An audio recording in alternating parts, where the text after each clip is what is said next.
America.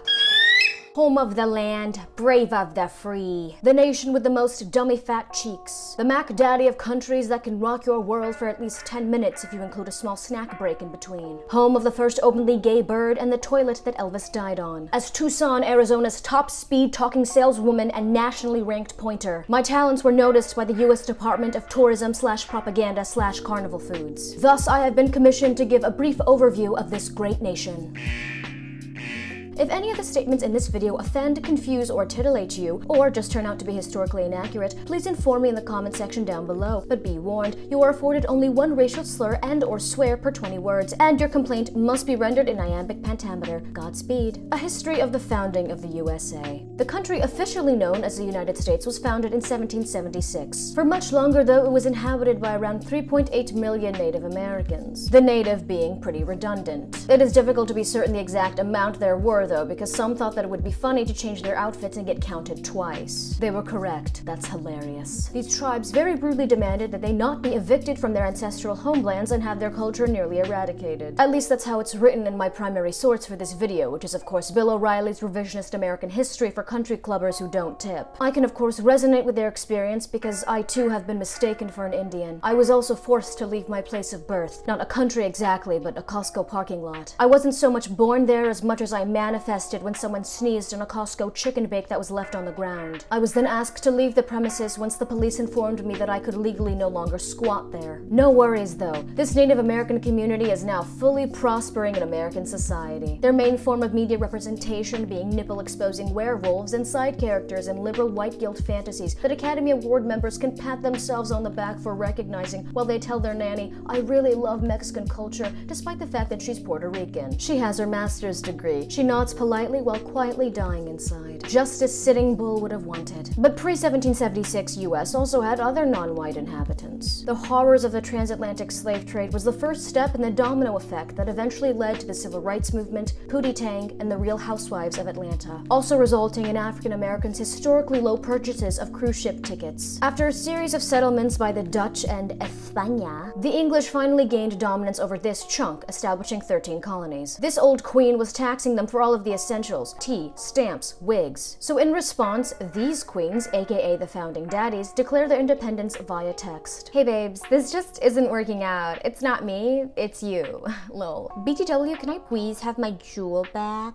'Twas a bloody victory. Okay, your strip game was whack anyway. The US as we know it was founded on the principles of life, liberty, and 2 for the price of 1 appetizers at Applebee's. That was just the beginning. Over the next 245 years, this country would be responsible for the moon landing, jorts, and the Jersey Shore. Brings a tear to my patriotic eye. Geography. I will not go through this country state by state because frankly there are parts of this nation that are too boring to delve into. Like Delaware. Can you name a single thing about Delaware? It was the first state. Fine.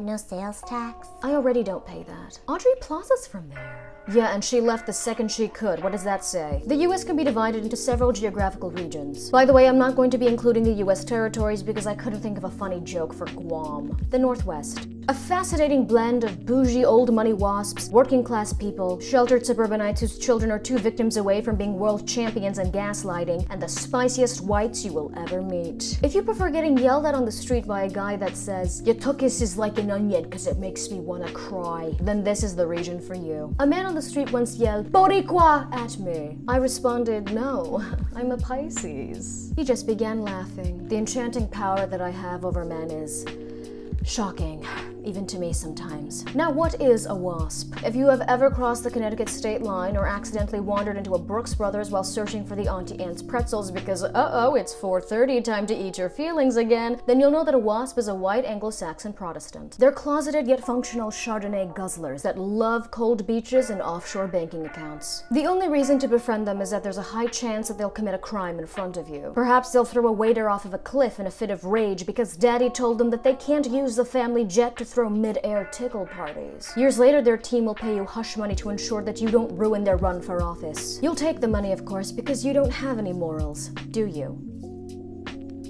The West. This place has everything. Redwoods, the homeless, tech hubs where people who didn't get laid in high school and never got over it get to control the internet. Pyromaniacs, this is the region for you. Do you enjoy getting buck wild with a pair of matches or a flamethrower that you found on Alibaba? Just another juicy tidbit to add to your already overflowing FBI file. Don't lie to me, I know that you have one. Forest fires are so frequent in this region that if you make a little oopsie and set a tree on fire, then you could just blame it on nature. Sorry, family of squirrels, but Mama likes to see things burn. You might not know this because it's not true, but you can actually punch the seagulls in LA. Don't feel bad for them either, okay? They're heartless creatures whose greatest joy is snatching ice cream cones out of the hands of children. Back off, birds. That's my favorite hobby. If you manage to hit at least 100 of them within a 3-month period, you get keys to the city, and to Nicolas Cage's house for some reason. The Midwest. A concerning amount of sauerkraut. Friendly people.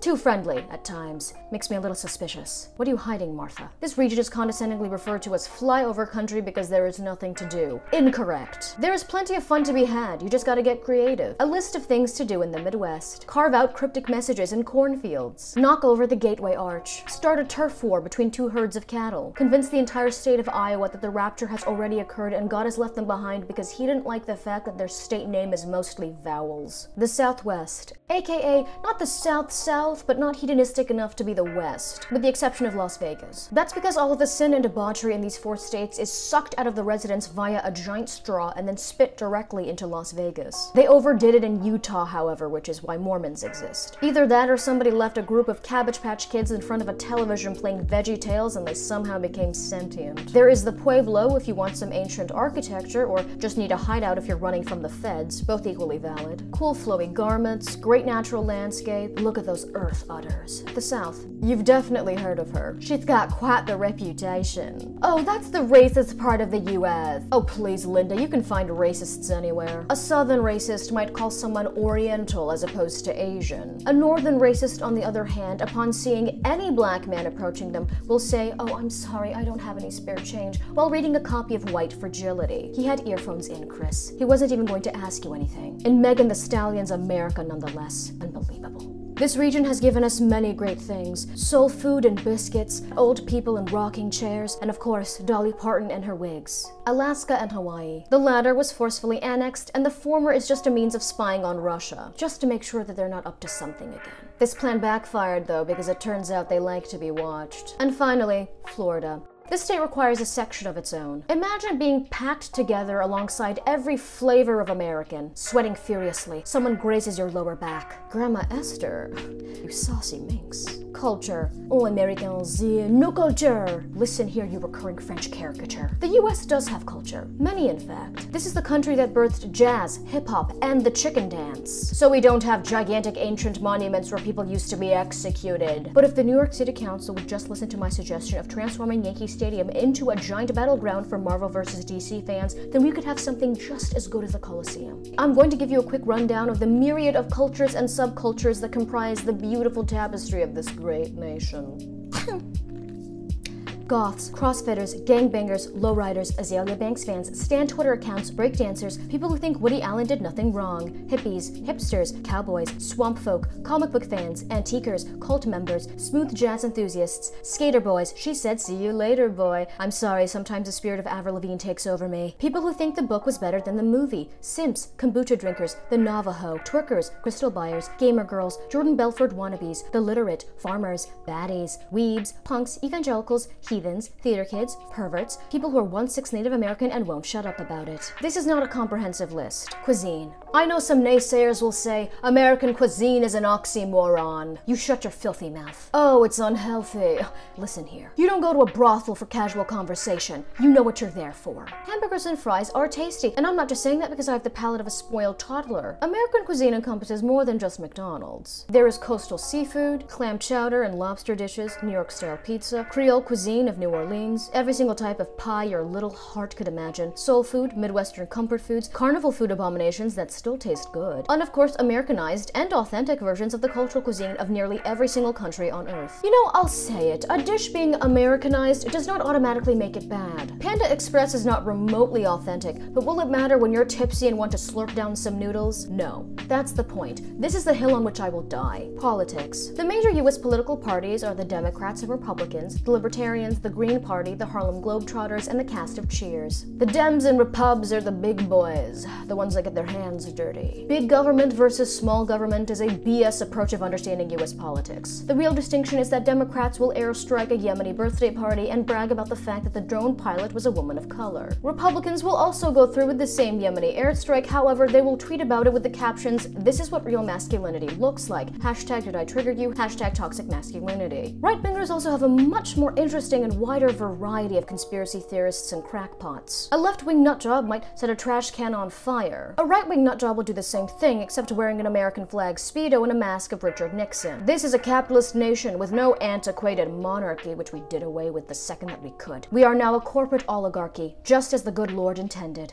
Demographics. The U.S. is about 60.1% non-Hispanic white, 18.5% Hispanic or Latino, 2.8% biracial, Native Hawaiians and other Pacific Islanders are about 0.2%, Asians at around 5.9%, American Indian and Native Alaskans about 1.3%, with African Americans/Black Americans being about 13.4%. I personally constantly change up my race on every government document. So on paper, I've contributed to every single one of these demographics. I represent Team Black, of course. Woo woo. The NAACP finally reinstated my black card after initially revoking it for giving Black Panther a 75% on Rotten Tomatoes. My apologies to Michael B. Jordan's scarred pecs, but I refuse to take it back because the CGI in the last fight scene looked whack. The racial makeup of the country looks different from region to region. If you like apple-picking white folk, then Vermont is your state. If you prefer a racial smorgasbord, then California is where it's at. If you are not fond of any demographic and just want to reenact the Donner Party incident, then just head on over to Wyoming. Do we all get along on a day-to-day basis? For the most part, yes. Is there a concerning amount of racial tension that swells up to a concerning degree several times a year? Also yes. Will things improve?